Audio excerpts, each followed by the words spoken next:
ایک اعرابی کشتی میں سوار ہوا، پھر اس کو پخانے کی ضرورت پیش آئی، یعنی اسے قضائے حاجت کا معاملہ پیش آیا تو وہ اونچی اونچی آوازیں لگانے لگا، نماز نماز نماز۔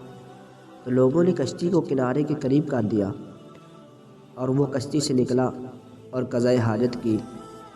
قضائے حاجت کرنے کے بعد واپس آیا اور آ کر کہنے لگا، اپنی کشتی لے جاؤ، تم پر بھی اس کے بعد یہ وقت آئے گا۔ لہٰذا اس نے اپنی عقل استعمال کی اور اپنی حاجت کو پورا کیا اور وہاں سے چل دیا۔ ایک مرتبہ بچپن میں عبداللہ بن زبیر دوسرے بچوں کے ساتھ کھیل رہے تھے تو وہاں حضرت عمر بن خطاب رضی اللہ تعالی عنہ کا گزر ہوا تو سب بچے بھاگ گئے اور یہ عبداللہ بن زبیر رضی اللہ تعالی عنہ کھڑے رہے تو حضرت عمر رضی اللہ تعالی نے ان سے کہا، کیا بات ہے، اپنے دوستوں کے ساتھ تو نہیں بھاگا؟